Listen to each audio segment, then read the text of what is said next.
You're watching Leafs Morning Take with host Nick Alberga and former NHLer Jay Rosehill.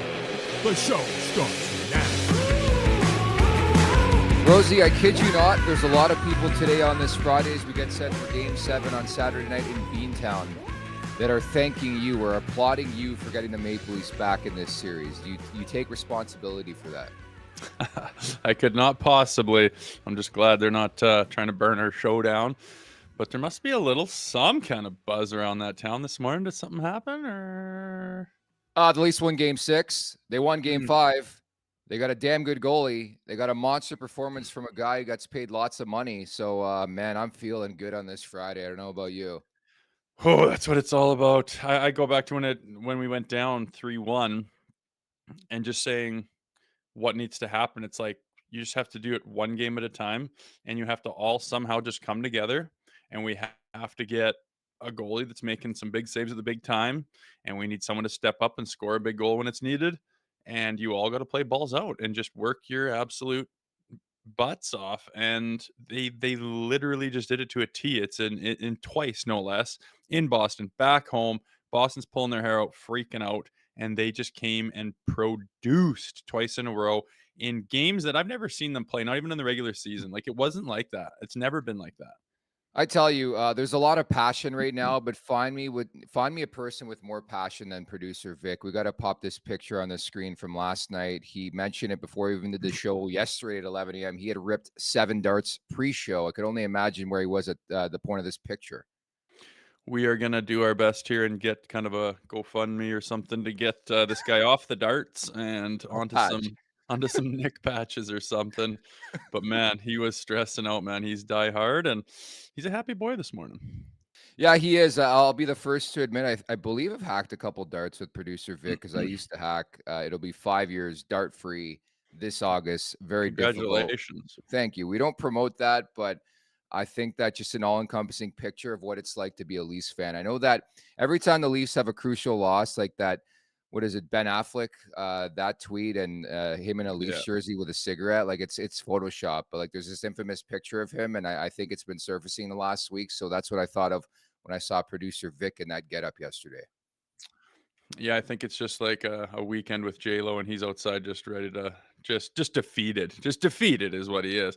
And I know I hate seeing that shit. And the shoe's on the other foot, man. I always reference, like, I get the heat check from my own group chat of a bunch of Flames fans and Oilers fans and Jet fans. And I'm just going, what do you say, boys? Like, are you watching what I'm watching? Because it's they just look and say, well, they squeaked that out if they didn't watch the game, and like still no more offense, and where's Matthews and their power play? And I'm like, yeah, exactly. No offense, no power play, no Matthews. Like, what this team's built around, and we're still taking it to the Bruins in a way that we've asked for years and years and years. So I mean, again, if just give them a lick of offense, just give them any bit of offense. And it's so funny to say it about this team, but give them any sniff of offense and look out. Yeah, pretty much. I mean, it's very uncharacteristic the way they played the last couple games. It is understandable if you're asking the question, where the hell was that for the first 4 games of the series? But let's not forget, this is what this team does. They suck you back in. We'll see if they can exercise some demons here in Game 7. You want to talk about winners, though, Cowboy. Easton Cowan named the OHL's MVP on Thursday, Rosie. Remember when he got drafted last year, and people are kind of like, what is this? Who's this guy? And then other people in the know were like, no, this guy's legit. Like, this is a good pickup, good draft pick. What was, like, 28th overall or something later rounds. And he came to camp. Holy shit. He almost forced them to keep him on the team. Like, him and Minton, both, like, these young bucks are coming in hot. And then he goes and has just a ridiculous season and wins the whole shebang. So it's nice to see that not only are the big boys kind of coming through on the team right now, but the pipeline's looking good, considering I think a lot of draft picks have been given away, and people think that there was opportunity for it not to be looking too healthy. But a couple of solid players coming down, like immediate impact type players coming down the pipeline. And the great thing I'll say about Cowan too is the market he plays in. As somebody who went to school in London, covered that team, they get 10,000 fans a game at their Yeah. arena there. Like it's almost like he's getting groomed. He's getting prepared to be in the National Hockey League, which I think I love. Like you want to talk about professionalism, there's none bigger in terms of like what it takes to be a pro than the London Knights and the way the Hunters do business in London. And I think in the grand scheme of things, Rosie, that actually benefits players. That's why we've seen so many players come out of that program. So I'm pumped for Easton Cowan, man. Yeah, for sure. It's like a mini NHL program, right? Like their facilities, the way they operate, the way they win, their emphasis on winning. And to be the best player in the Ontario Hockey League, that's a big deal. That is a big boy league. Any of those three leagues are, not so much the Quebec League, but the Western League and the O. Just kidding. But that's huge. And what a boost of confidence for that kid to finish his, year off with that accolade. He might be NHL ready. I don't know. It's impressive. Well done, Cowboy. Buckle up for the Daily Faceoff Playoff Parlay Challenge. Each game day, answer 4 questions, pick the winning team, guess if points will be over or under, predict the first goal, and choose the highest scoring period. Gift cards will be up for grabs for daily winners, and each round champion will pocket some hard-earned cash. Play today at games.dailyfaceoff.com. We're also bleeding blue here at the Leafs Nation. Nation Gear is ready to gear you up for Toronto's playoff run. Rep your favorite team as they battle for the cup. Shop the exclusive Bleed Blue playoff tee and more at nationgear.ca. That's nationgear.ca. You talk about bleeding blue. Last night's edition of the Leafs Nation After Dark with Zach Phillips, dude, was electric. We were both on there once again. I know it makes this show seem a little bit mundane sometimes because you're fired up. Like literally, I hardly had enough time to turn my lights on and go to the bathroom and come out and everyone's like the chat's waiting and like let's get this thing. I was like, holy smokes! And you just turned the TV off. They've barely stepped off the ice and you are prime time breaking it down. And sometimes you have a brewski or something like that, and it's a good time to talk a little hockey. Or a couple glasses of rouge. I mean, maybe Rouge. that's what transpired after game 4, but I won't lie. The streets are talking. People are talking about your YouTube clip. Everything went viral last Saturday. Since then, the Maple Leafs have looked like a different team, and we love rewarding our great fans and listeners and viewers here. We hit the 10,000K subscription mark yesterday. You guys have been utterly tremendous. So a name we've been looking to track down pretty much since we started this show, I was finally able to track down, and I wore my T-shirt accordingly. One of my favorite spots on King West, other than Greta Bar YYZ, as we know. But Felix Potvin is going to drop by in about 10 from now, Rosie. I know. After all the people we've interviewed, to be honest with you, this one makes me the most excited. And I said it on the show last night. I don't know why, because I wasn't a real Leafs fan growing up and I wasn't a real goaltender fan or interested in goalies or anything, but Potvin was my favorite player in the NHL, him and Fleury. And it was his mask and his gear and just the era that he played in and him like fighting Hextall and everyone thinking that Hextall was going to come down and pump his eyes shut and he like beat Hextall. It was just wild, man. Wicked era. Awesome. It'll be fun to pick his brain and see what he's how much he's been following Leafs Nation here. At the Leafs Nation 401 on YouTube, hit the subscribe button, hit that like button. Leafs Morning Take wherever you find your podcast. Make sure to leave us a 5-star review.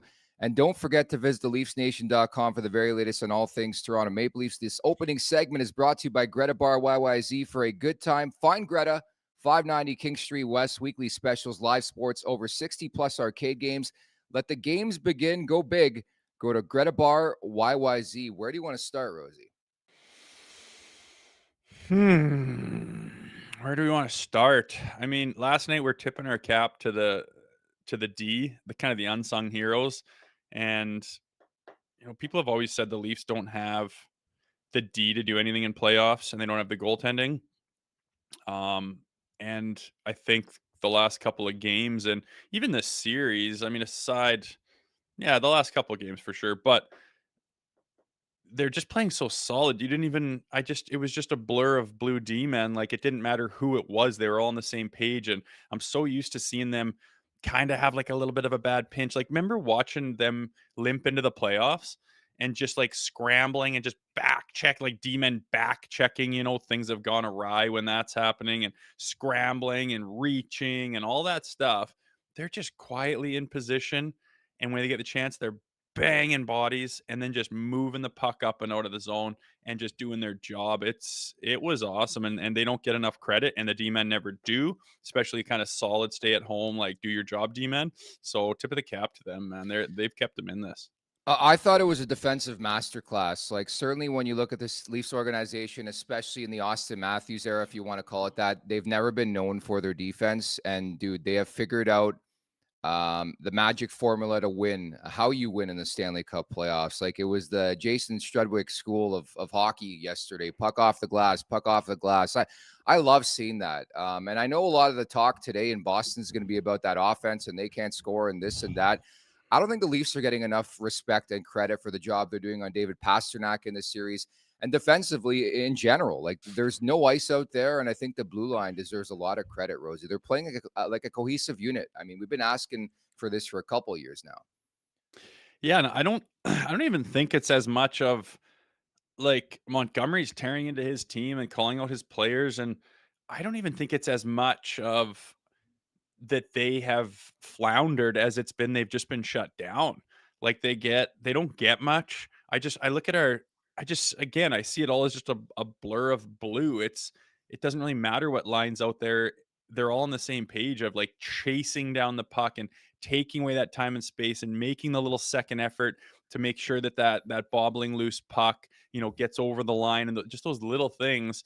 And everyone's doing it from every line at every position, and I'm watching going, man, like it just one after another, and it breeds confidence as you're watching. Like, I wasn't really worried about, the big meltdown 2-0 against, they were just playing too smart and poised and together. And when you're buy in like that from everybody, it's just something happens where it's just like we're kind of impenetrable, and we don't lose confidence, and there's no panic, and you're in control, and that's what it feels like on the bench and when you're on the ice. And it's kind of this thing. It's what everyone's looking for. It's the team. It's what everyone's building a team to try to get, and it's what the teams that have success in the playoffs always seem to find. And you can feel it when you're playing, and you can see it when you're watching, and they've got it right now. And I mean, it's going to be a huge test, game 7, win, lose, or draw.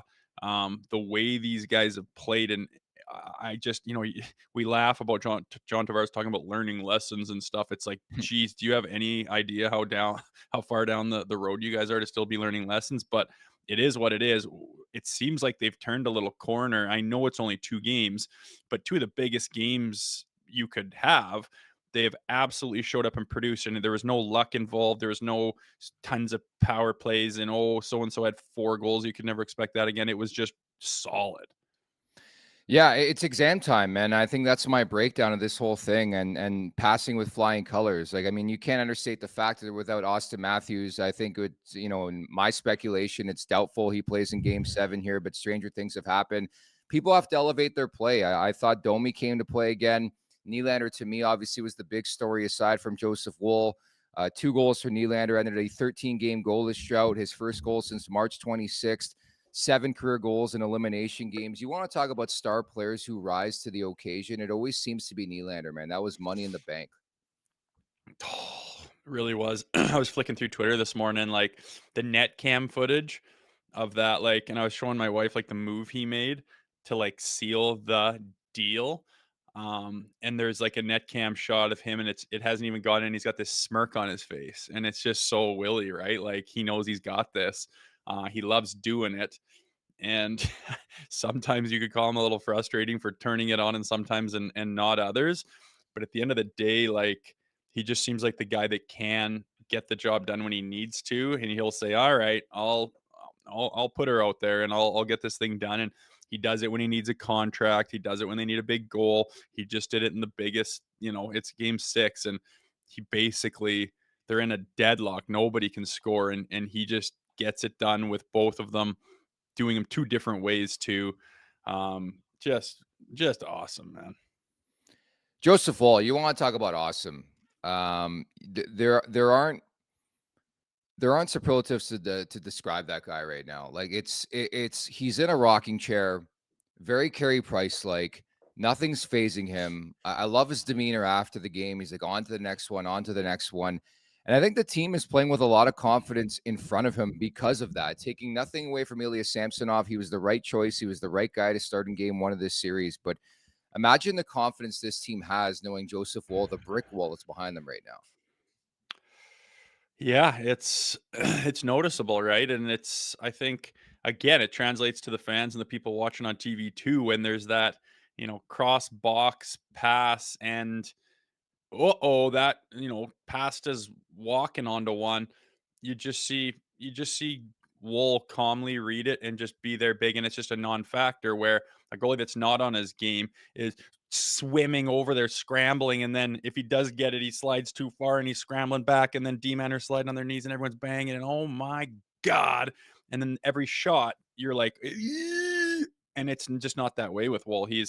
I just love his calmness and his poise. He's feeling it. I mean, we talked to Mike McKenna and different guys that are from the area that he's from when we start talking about him last year, and they're like, no, like guys have been saying for quite a while, like goalie programs and goalie coaches and guys that have brought this kid up, like no, he's like legit, like he's got it all, and in the in the pros, there's the mental side of it is so big, right? Like, does he have everyone says, he's got $1 million or a shot and a 10-cent brain, and you can be that guy that's really skilled and got it all. But if you lose your confidence in 2 seconds, or if you're just uncoachable because you can't take direction, or like all these different things that can flounder your career, all I hear is that he's got all the good stuff in spades: his preparation, his mental fortitude, his maturity. He's a pro's pro. And I think that he could, when you put all those together, it sets up for a pretty goddamn good career. And, we'll see, but, he's got as much as you could ask for out of a guy at this point and then some. What did you think of the officiating last night? Because I just skimming over social media, specifically in Boston, there are none too pleased with a couple of situations. The one situation with Holmberg, like, you're reaching back. Like on TV, it looked like he just kind of came and ran him from behind. But if you look at the bird's eye view, like the overhead view, who was it that he hit? I don't Um, even know. It doesn't trying to matter. But remember. he's reaching back and holding on to Holmberg's stick, and Holberg pulls him back, and he comes with him, and then shoves him forward, and he's holding on to his stick and Raggedy Anning him. And it's like, let go of his stick and nothing happens, but he literally just overpowered him and ragdolled him into the board, saying, let go of my goddamn stick. And I think that down the line behind the net there, the ref has the best view at that, and he's not calling that. On TV, I think it looked kind of bad, but when you see the overhead view, which is kind of a better view of what the ref could kind of see the whole picture, I didn't mind that. I mean, with the Marchand thing right in front of the ref there, Domi gives him a little shot. And it's risky, but like a little push in the chest. Are you telling me that knocks Brad Marchand onto his back? No, he's kind of trying to draw one there, which fine. But Marchand came and like ragdolling guys in front of the bench and stuff. And that penalty on Bertuzzi, he like totally like jumps and wraps his head around his head or whatever the hell he did. Got a penalty, deserved it. And like, who cares? They never scored on the power play whatsoever. And I thought the officiating was fine. It was a non-factor, as it should be, and they let a bunch of stuff go, as they should. And just typical, because it can never be, it's always one thing or the other. The Leafs got absolutely screwed, or the Leafs got absolutely handed to them. And it's like, it's not both. Like, just stop with that shit. Definitely. And I think again, I just have trouble when the opposition complains about officiating. When I've watched this Leafs team in every game this year and every game the last decade, it's like they're scratching and clawing to get a penalty call for them and get a power play. So like, no, give me a break. I think you take what you can get this time of year, but bottom line, Rosie, bottom line, man, 1 for 20 on the power play. This has to change. Again, we're going to talk about this ad nauseum heading into game 7. They need a power play goal, or they're probably not going to win this series. It really comes down to special teams at this point. Like, the numbers are pretty crazy, where it's like Boston scored 6 power play goals, Toronto 1. And that's a bit of the story so far through 6 games. It's a huge part of it. Like, this series is over if it's not. This series is over if they have like a 15% power play, which is not a very good power play. The margins are thin as they are, and to have those numbers, I mean, anyone, if you didn't even watch the series, have no idea what's going on, and you looked at the numbers of the special teams, you're like, ooh, the Leafs must have gotten smoked. But they're not. They're in complete control going into game 7 because of all the other factors we talk about. But you have to get that thing going. And we've been saying that ad nauseum. And I don't know I'm not going to claim like I know what the answer is. I'm not a power play specialist, but I do know that their entry, nobody's on the same page and they don't have a clear objective of what they're doing with it. I know a lot of people hate the drop pass, especially, people who haven't played at a high level in the last 15 or so years. That drop pass has become the thing to do, and everyone's adopted it for a reason. I think I said on the show last night, some people don't understand it. Like, why would you get it? So you attack the PK in the neutral zone with the puck carrier. They have to back off and honor that to the blue line. And then you drop it, and a guy with speed comes on, and now all the PKers are backed off to the blue line flat footed, and you catch them standing still and chip it in or do whatever you need to do. And it's pretty effective, obviously, or the whole NHL wouldn't adopt it. But the way they're doing it, like, they're not coming up the same side. I'm not sure they're kind of winging it, and it is not working, and they are not getting possession, and it's leading to the turnovers, and you waste 45 seconds, you waste a minute and a half dicking around just trying to get possession in the zone. And then what are you left with? You work it around the top of the umbrella a couple times and she's over. It sucks. So you gotta I would completely overhaul the entry and just say, this is what we're doing. This is the objective. This is the guy that's going to retrieve that puck. And here's where your support is going to lie. And that's how we're going to gain entry. And it's all about setting it up and giving yourself the most cracks at it. If you can give yourself 3, pretty good looks, pretty good cracks at it on the power play, you're going to score eventually. And they're hardly even setting it up. So something's got to change. It almost feels predictable, like, and maybe it goes back to the zone entry where the drop pass is coming, it's going to Marner, it's going to Nylander. Like, they've got to figure out something else. Having said that, this has been a story with this franchise for 5 of the last 5 to 7 years, I would say, where it's like the power play runs dry at the worst time. Maybe it's the pre-scout, maybe it's coaching, maybe it's all of the above, but to have that star power and to perform that miserably on the power play is outrageous to me. Like, it makes absolutely no sense. Like, you couldn't try to go 1 for 20. Like, when's the last time the Leafs went 1 for 20 on the power play, regular season, preseason, Stanley Cup playoffs? The answer is probably never. And then you look at like the talent level on this roster, it's unacceptable. It doesn't make sense. And I'm not giving credit to Boston. I just can't. It's not, I mean, they're killing fine. I mean, it makes their PKers look like, they're the godsend of killing penalties, and they're doing a good job. They're pressuring them. They know they don't have confidence. They know they're scrambling, so they're taking away time and space, and it's creating havoc for them. So you can give them that much, but it's the Leafs that just are a little bit scrambly. I mean, kind of sums it up with Morgan Riley, carrying the puck and having the space to enter the zone and just being like, no, I thought we're supposed to do this other thing, and then kind of draw. It's like, oh God, they're lost, right? And again, it's all entry to me. I think they have enough firepower and talent, and they can be creative and find the seams and find the holes if they can set it up enough times. But again, they're not even getting the chance to do that because their entry is so shit right now. But you hope they can get through. I believe we have our guest, so let's get this promo read and get to him. Great to set this up. This segment is brought to you by Charm Diamond Centers. Get custom ring building delivered in less than 4 weeks with the Charm Masterpiece Program and an unbeatable pricing policy. For more information, go to charmdiamondcenters.com. We are so jacked to do this. Felix the Cat, Felix Potvin, our guest here on the show. What's going on, Felix? How you doing, guys? Fantastic. So tremendous to have you. What'd you think of Game 6 last night? I think it was great. I think, the Leafs played really well. And what I noticed the last 2 games is I think the Bruins are feeling the heat a little bit because they're not playing like they were in the first 4 games. I would say so. Mr. Potvin, I got to say thanks for coming on. Growing up, I wasn't even a Leafs fan or a goalie fan, but I used to jump on my trampoline and I'd throw a tennis ball against the garden shed and do this. I had a road warrior and I'd just pretend I was the cat doing pad stack glove saves. So Nice. thanks for Appreciate coming that. on. Thank you. Want to ask a little bit about Joseph Woll. I mean, he came in and stole the show. And in particular, obviously he played well. That's a no-brainer. But game one, he gets the second shot of the game scored on him. Game two, he doesn't even get the second shot until deep into the second period. What's it like mentally for a goalie to go through those different scenarios?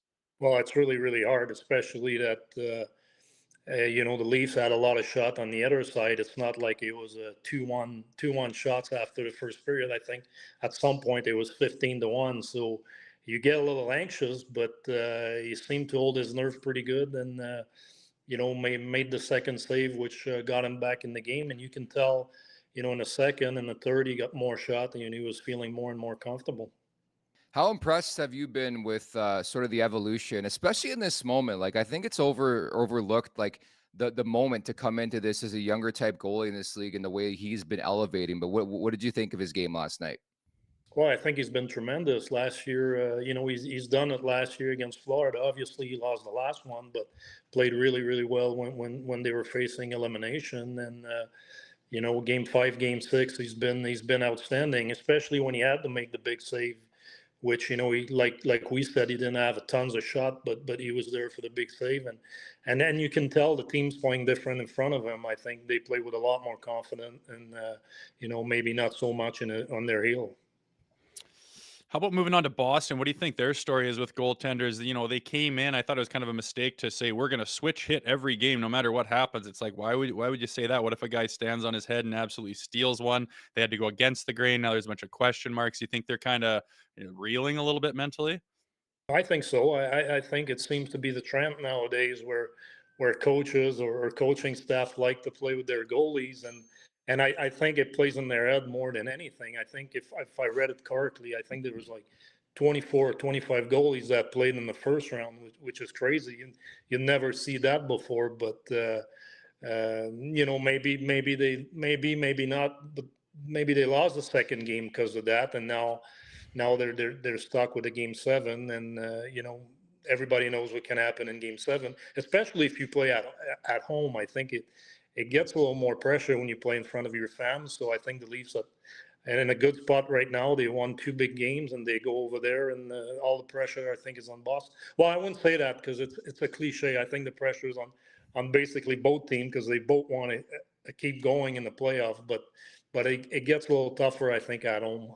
Yeah, and I think to your point, the expectation was there that Boston was going to win this series, and certainly what happened last year, I think, is going to play into this. I'm glad you guys brought that up. I'm curious, as somebody who played the position years ago, if I were to tell you 20, 25 years ago, it would turn into one of the most volatile positions ever, and you didn't know who was going to start and numbers and analytics. Like, if you remember back in your day, you knew pretty much who was going to start for every team. Now it's like they're just overthinking it, I think. How do you feel about it?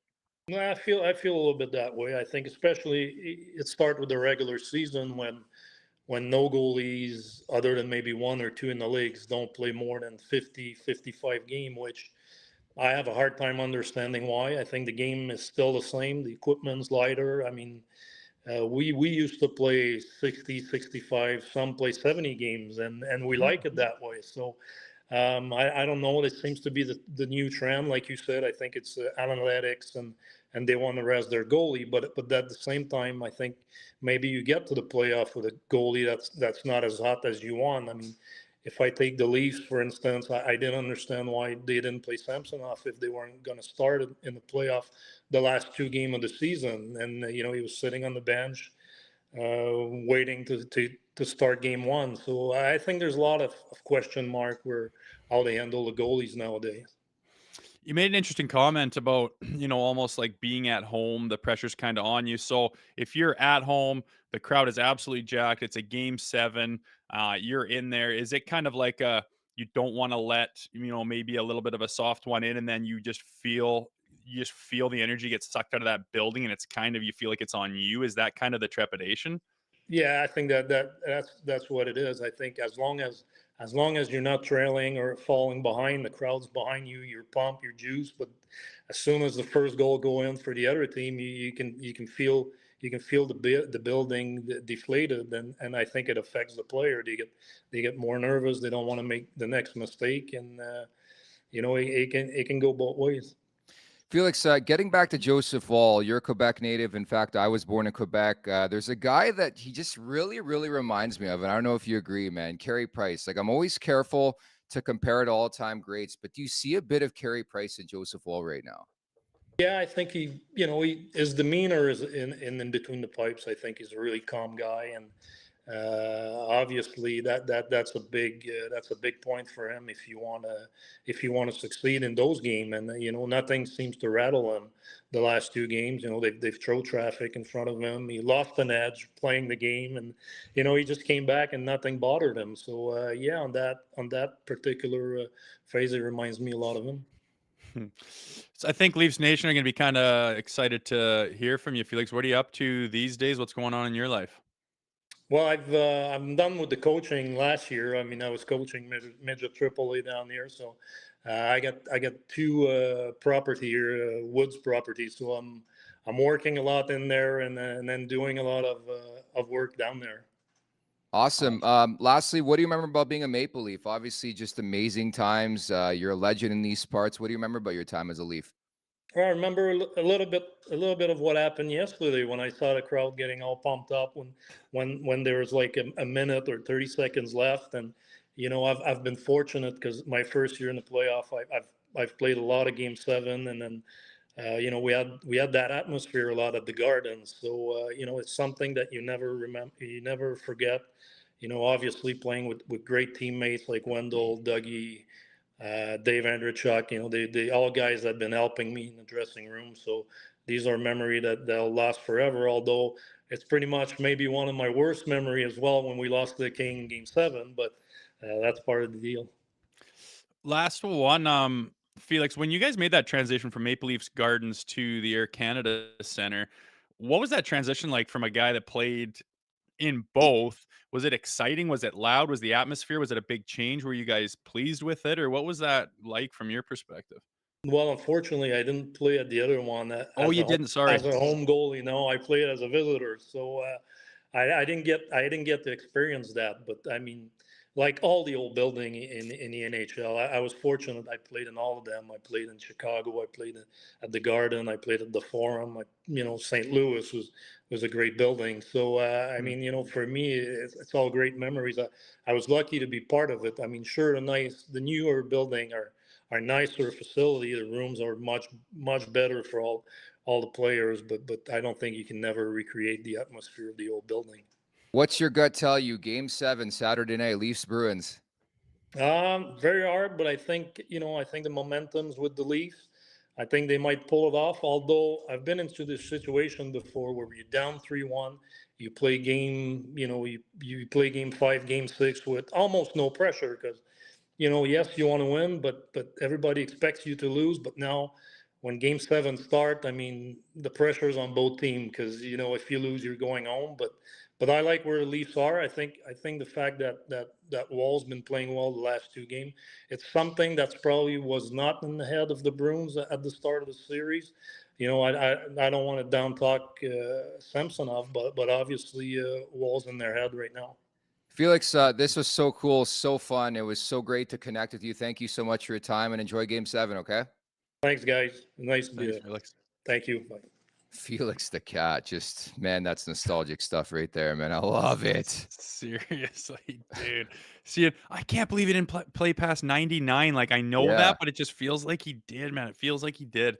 But I don't know, something about his gear, those fucking shredded like pads with the cat scratches up his pads blocker and his catcher, and then that mask is absolutely, he's got one of the most, he's like, you think of Eddie the Eagle and these masks and stuff Yeah. that are iconic, but Potvin's mask was the nastiest thing in the world. If I was a goalie, I would do like kind of a play on that, just an homage to that. I think it's the greatest mask ever. It's fucking so sick. That's awesome. We just interviewed him. Shout out to producer Vic as well. A lot was happening behind the scenes there to make this and figure this out. And so we solidified things with Felix the Cat, and so thankful of him to make some time for us. It takes hard work and determination to bring home the cup. Luckily, all you need to bring home Wendy's rewards points is eat. Just download the Wendy's app, place your favorite order, and you'll be well on the road to victory. And by victory, we mean free food. What are you waiting for? Download the Wendy's app and start earning on every order today. The Game 7 preview, Rosie, some statistics to throw your way. The 6th winner-take-all game since 2017. They haven't won a Game 7 since 2004, the Maple Leafs. Boston has dropped 6 in a row in terms of potential elimination games, man. It comes down to this Saturday night. I know. It's kind of wild, man. The table's set and there is no clear, person. There's lots of demons on both sides of things. You could even say more so for the Leafs. They're more recently or more right on track to have another disaster is Boston, but I'm sure they're going to be fighting against that. But Boston has kind of had the Leafs number in the past. I mean, the 2013 one stands out. I remember I had just played for the Leafs and the lockout happened. And then I had just signed with Philadelphia and I was in the hospital. Well, my wife was in the hospital, giving birth to our first son. And you're in the waiting room. It takes a long time. And I'm going back and forth to the waiting room. And that game was on. And I was watching and I saw that melt down. And I was just like, oh my God. Like I wasn't even part of it anymore, but I couldn't believe my eyes. I'll never forget like Reimer's wife and stuff looking back. Like, holy shit. Nightmare fuel. And they've had trouble with Boston. I mean, you look at this year in the regular season, they throw Woll in back against that team back to backs and kind of got shelled and just stripped more confidence out of this team. And it's just all the more reason to be impressed by the last 2 games. Their backs against the wall against their foe that they've had no success against. And boom, they put them on their heels. And now Boston's the one reeling. Their coaches got sound bites and snippets and their stars are frustrated. Marchand doesn't even seem like the same bloody person they did in the first handful of games. It's awesome. And honestly, it's just anybody's game, man. It's going to come down to that one bounce, a bounce off a skate, a little tipper deflection, maybe one weak goal, or maybe just one huge performance from somebody. But I can't wait. Yeah, there'd be nothing better than to exercise those demons of TD Garden and just unleash the spirits. And again, I said this in the Leafs Nation After Dark. It's such a weird feeling having a goaltender, can post a shutout every game. Like, I know it's just like, 6, 7 periods for Joseph Woll, but I've never felt this confident about a Maple Leafs team in the playoffs with the goaltender they have right now, where it's like, more than likely he is going to surrender 2 goals or less. You have that feel at least. He's in a rocking chair. He's making saves. You're not concerned about the next shot. They put it on net. The save's going to be there. He's under control. Like, it's a weird confidence where I think all the pressure is on the Boston Bruins. Nobody expected the Maple Leafs to be in this scenario. Everything else is gravy right now. I think all the pressure is on Boston. And we talked about this, for all the conversation about Sheldon Keefe, his future, same could be said for Jim Montgomery. I'm telling you right now, I know this league. You know it well. They lose this game. They blow another 3-1 lead. Jim Montgomery, who won the Jack Adams last year, is one of the best coaches in the league. He's probably getting fired. Yeah, I mean, with the Panthers, I mean, they won the President's Trophy, did they not? And then canned their coach. It's what have you done for me lately? And can we afford to go through another year uncertain of how you're doing things? And when you have a couple of bombs that drop in the playoffs, and you're not on the right side of, heads start rolling, man, especially with, premier organizations that they feel like they have a chance to win now. And they've had that chance and blown it. It's not good. And, it just feels like this game 7 for once. It's not, oh my God, we're supposed to win this, but we're blowing it. Now that shoe's on the other foot and Boston's wearing it. And we're just going, hey, we just found our game. We've got nothing but battle in us. We've come together at the right time. We're rolling right now. We've got them on their heels. We're going to, it kind of feels like at least they kind of have the confidence to start. Boston snaps a quick goal in the first period. That confidence will even out in a big hurry or they could lose it. But it's kind of, it's anyone's game, man. It's literally a game 7 where both teams are going to be reeling. They're both in a little bit different headspace. But once again, just like last night where everyone fought tooth and nail for it, I think the first goal is going to be absolutely huge. I can't believe we've gone 38 minutes and the name Matthew Nyes hasn't come up. Cut from a different cloth. I can't say enough about what he did on that second goal to take the hit to make the play. Like, that is playoff hockey personified. And again, Matthew Nyes, his DNA is all over like the winning ingredients to winning a playoff hockey game. Like you sort of forget he hasn't even played like 2 full seasons in the NHL. It's a second go around of things in the Stanley Cup playoffs.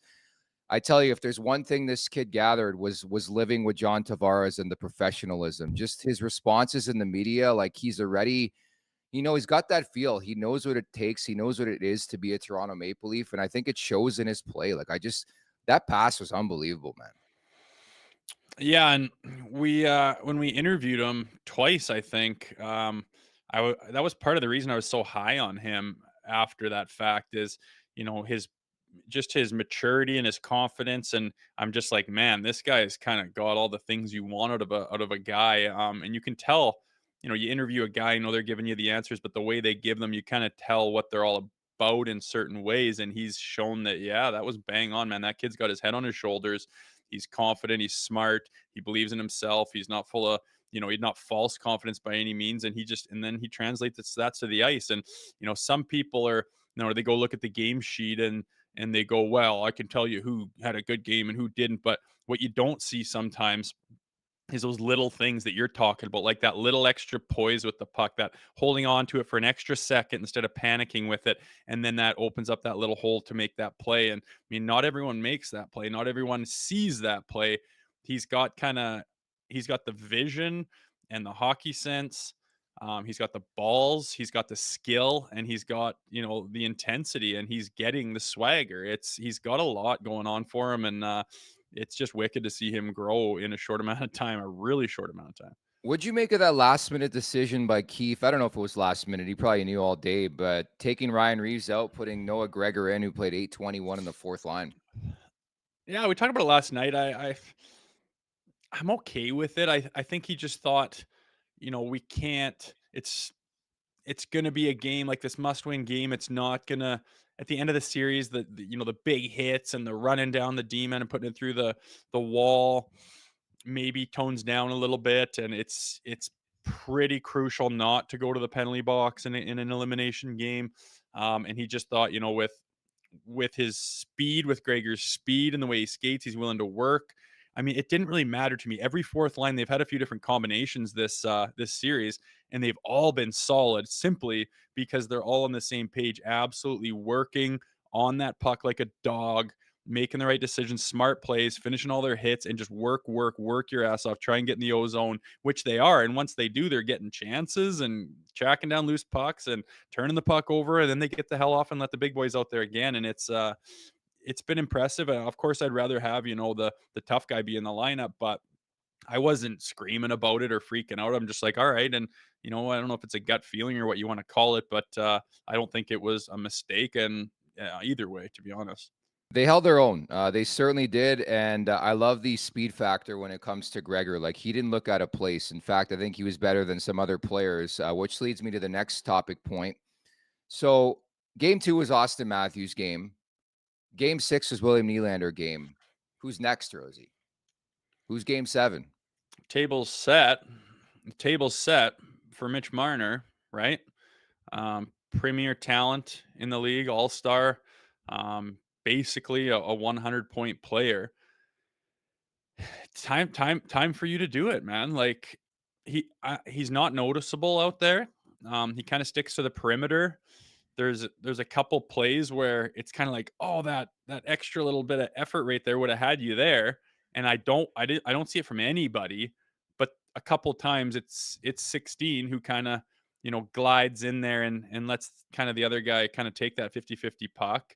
And then, his forte is making plays and finishing plays. And it seems like every time like he had a chance to kind of put the game on his stick and get that big goal, it kind of like blew up on his stick, and he has to double clutch it and can't settle the puck down, can't catch that pass. He just hasn't been a factor like whatsoever. He hasn't been dogging it. He hasn't been terrible. I'm not saying any of that, but again, the expectation is so much higher. Like, who do you think's been more important to this series, Domi or Marner? Domi. And that's unacceptable. Like, you have to be way better than Domi, right? But he hasn't even been close. So that's just the thing that I'm bringing up. I'm not trying to, rag on this guy. I'm not saying he's a brutal hockey player, nothing like that, but he's not, for the caliber that he is and the expectations that are on him with his contract and the new one that he's seeking. This isn't even close to acceptable, right? You're not wrong. Like your assessment is valid. It's fair. Um, I think on Domi specifically, I don't know about you. Like I'm ready to resign the guy. I just think again, you talk about guys you need to win in the Stanley Cup playoffs, whether it happens this year or down the road. I just love his attachment to the city, the fire he plays with, the consistency. Granted, it's 6 games in his first go around in the postseason, but he doesn't look afraid of the moment, man. I love players like that. Even Bertuzzi dragging this team into the fight. Like I still feel like Bertuzzi's moment could come in this series. Ditto for Domi, but like they're playing their game. Rosie, how often did we talk this season? I'm like, Rosie, just wait. This is why they signed these guys for the postseason, for late in the year. And Yeah. I mean, it's working out in my opinion. Yeah, you're right. And I mean, it makes some of the rough patches for, say Bertuzzi Mhm.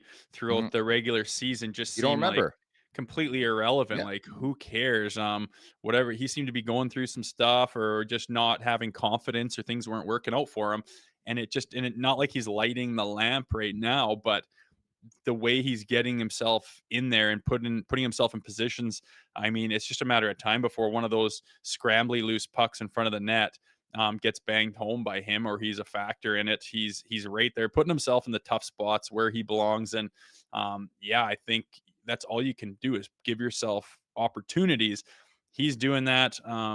He's hilarious to watch. Both of those guys, like they have that, they can control the game within the game a little bit by getting under the skin of Marchand. Like usually the Leafs just get absolutely stunned and just taken to school by the extracurriculars, right? Especially in the playoffs. Oh, they have no idea what's going on. They're one desperately get me out of this scrum. Now they're like creating it, and then they're letting the other team retaliate and playing that whole game, that mind game. They're doing it unbelievably. And then, during the whistles, just working like a dog. Like Domi is working so hard and wants so bad. He's so into it. He's not worried. He's not overthinking. He's not saying, well, what if I make a mistake? He's just going balls out. And it's so obvious. You can see it.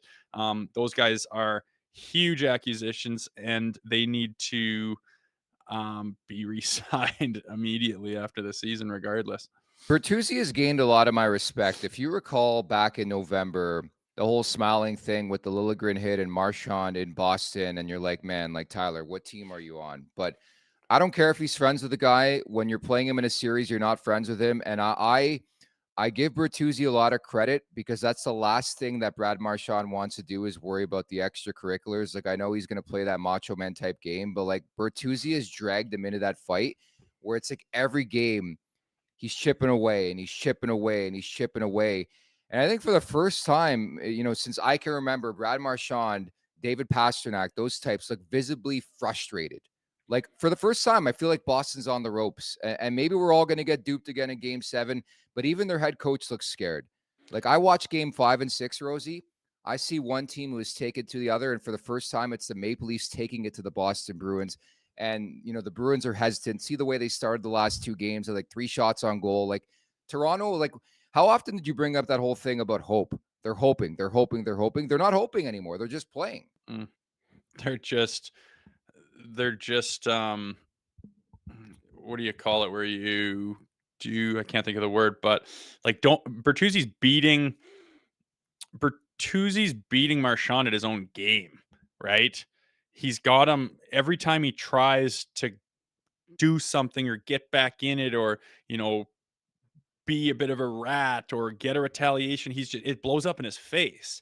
They're beating him at their own game. And yeah, I like that. I like that. He's Marchand, the first 4 games was in complete control, scoring the big goals, mouthing off as he Yeah. whatever he said, don't really care. It's flying by the Leafs bench saying something, woo, woo, like just complete control, right? Complete confidence. And now he looks like he's got stunned eyes all the time. Coach is coming down on him. He's not getting, the ratty calls that he's sucking other players into. He's the one taking the retaliations. It's wild. And execute is the thing I was thinking. They're just executing now. They're not hoping something happens. They kind of know what has to happen, and it's not easy, and it's hard, and it takes everybody. And it's like they've just learned that all of a sudden, and they're executing it. Tell you something, they score the first goal in that game, that building is going to collapse in Boston, man. They are feeling the heat, the pressure. It's like a complete role reversal. Like I watched Jim Montgomery. The guy looks so nervous. He looks like Sheldon Keefe, and Sheldon Keefe's the one in the rocking chair. Like, it makes no sense to me. And we often mock John Tavares for the learning lesson quotes. And again, always careful with the Leafs. They drag you back in, dude. We called this earlier on in the week when it was 3-1. I said it'd be very Leafy. They come back and force a game 7. But hey, it's hard to argue with the way this team is playing. But Boston looks hesitant. They look tentative. And the Leafs have to continue to just jump on them here in game 7, regardless if Austin Matthews plays in the game.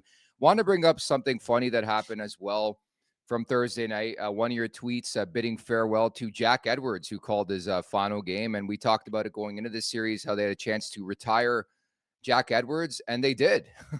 He done. Yeah, I threw shade at him, and I mean, people are like, some people are getting upset about it, and I'm like, dude. And someone was like, don't throw stones if you live in a glass house. I'm like, are you talking about me?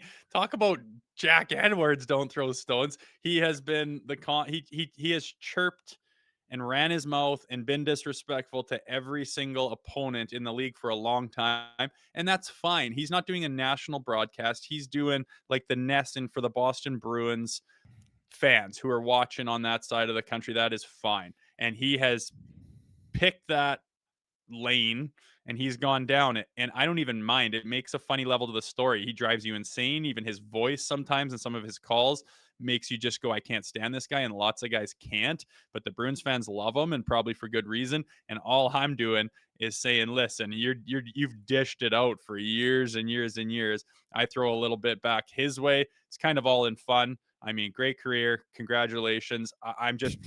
Don't expect me to cry that he's done. And, if they took care of the Maple Leafs, last night, he would have something snarky as hell to say to kind of go out with the way he operates, with a one-liner, a zinger, or something to throw a dagger at the Leafs. Without question, he would have that. So it's fun to throw a little dagger his way as he goes, but it's, to be honest, all in fun. And he makes the game fun, and it's nice that he didn't get the last shot at us. I don't have much more to add. Good riddance, Jack Edwards. I'm proud to be a Leafs fan. It's time for the Great Clips Inbox Question of the Week. With more than 4,400 hair salons throughout the United States and Canada, Great Clips is the world's largest hair salon brand, an official hair salon of the NHL. Salons are locally owned and operated and open 7 days a week. Your time is valuable. Use the Great Clips check-in app. See the wait time, check it on your phone, and get your haircut when you want.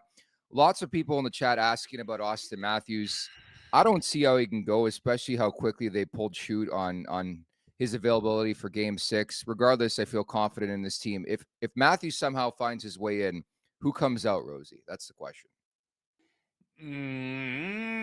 Yeah, I mean, you got to think like a Gregor or a Robertson, or something of that ilk. It doesn't really matter. He's going to come in and be a huge place filler, and I don't know. Like, it's just, obviously they're being careful. Obviously it's something they're quite worried about. This isn't just keeping him out of, a couple of important games while you're fighting for position in the division.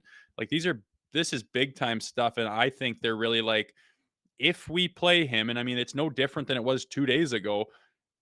I can't imagine, if we play him, we could do serious damage to this guy's health or his brain or his future. And they're not dicking around. And I know that this is important, and they're trying to make a run. Like, I get it.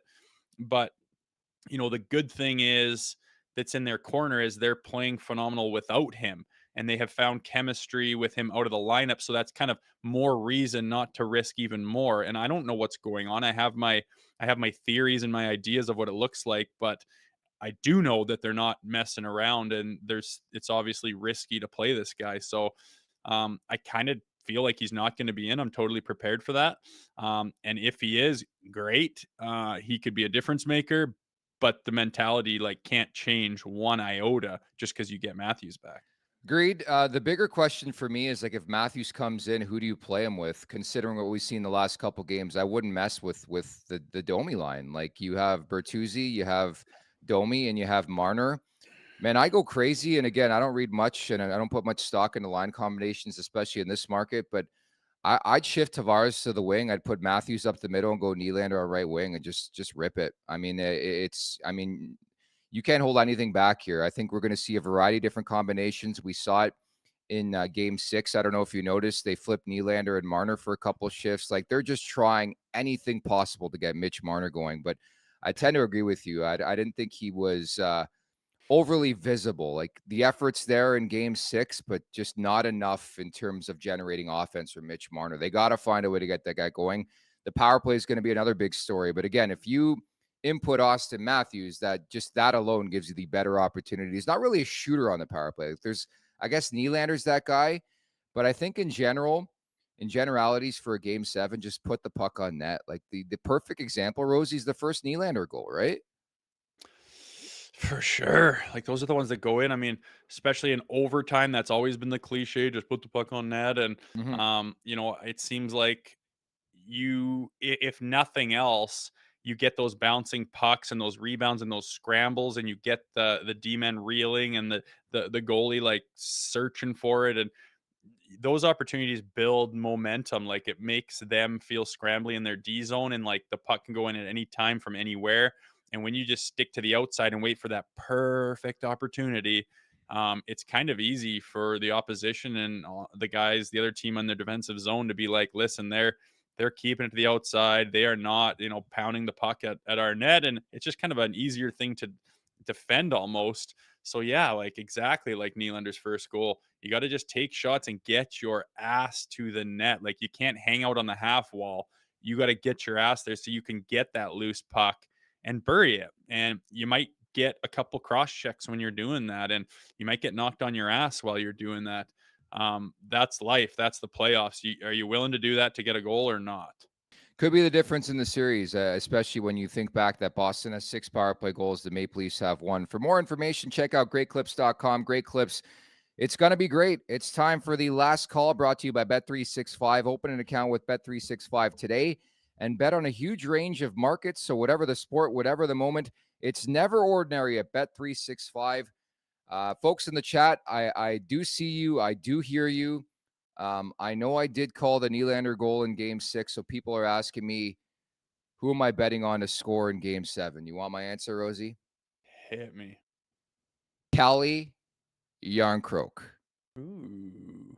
Does game 7 not scream like Järnkrok time? Like it's got to be lunch pail. It has to be lunch pail. And aside from the obvious and the big guys and this and that, you need these type of vets. You need these type of depth guys. Järnkrok, probably is a guy that is not 100% healthy, probably came back early. This is the difference in a series. Järnkrok and Robertson are probably the 2 guys I'm looking at. If the Leafs get a goal, 1 goal from those 2 guys combined, I think they win this series. Crazy. Why not, man? Yeah, I like Yarny. He's kind of that guy, like you say. He's kind of like that dad figure, like that solid. He doesn't have.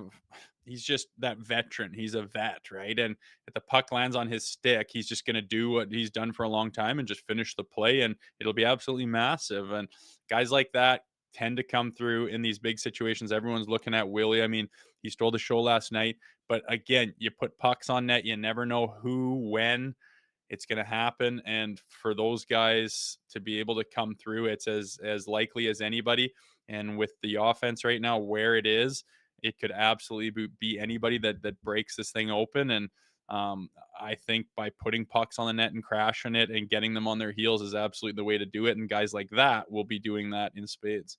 Yeah, I'm telling you, like it's got to be a lunch pail mentality. I think it just game 7 in general, for me at least, I don't know if you agree, just screams like David Kampf for Connor Dewar or Calle Järnkrok. Like it's going to be that type of player that you don't expect to score a pivotal goal on both sides of the equation. Like I know we talk about the big guys this time of year, but I think now more than ever, especially in a series as tight as this one, it comes down to that. By the way, the odds for this series and game 7, the Bruins a slight favorite as you expect being on home ice, but I'm pounding the Leafs, man. I'm sorry.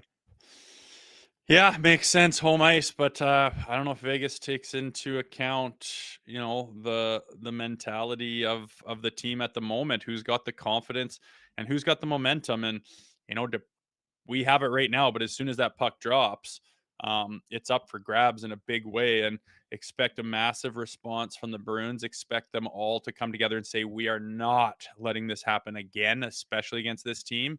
And Toronto's got to be willing to match it and try to do that themselves. It's going to be a massive battle for momentum from the very first puck drop.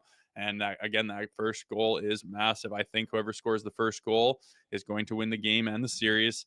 That being said, if it gets scored, doesn't mean it's over, but it's that big of a deal to not be chasing and to get that first one and put the other team on their heels.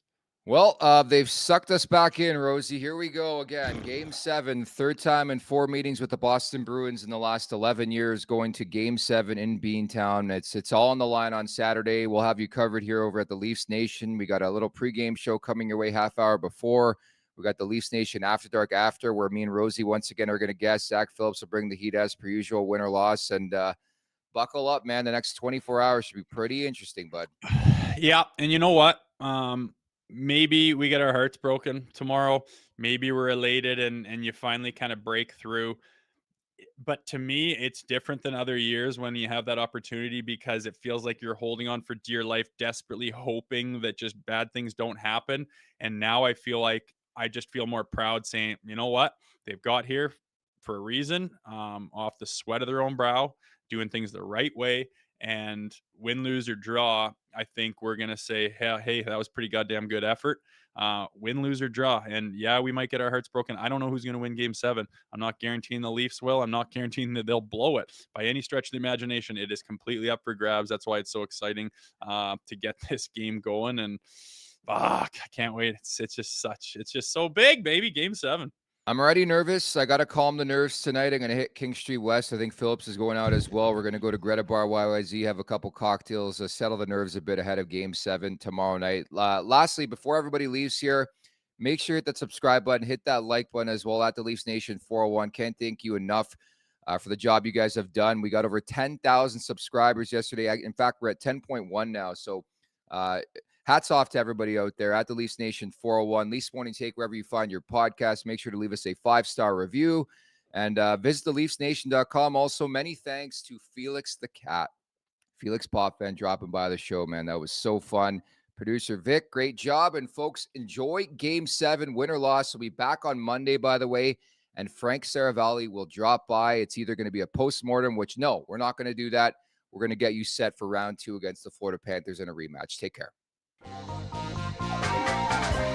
Make sure to check out more of our content right here on the Leafs Nation YouTube page. We got long-form interviews, we got clips, we got epic rants by Jay Rosehill. We simply have it all. And don't forget, you can find out much more at theleafsnation.com. Thanks so much for watching.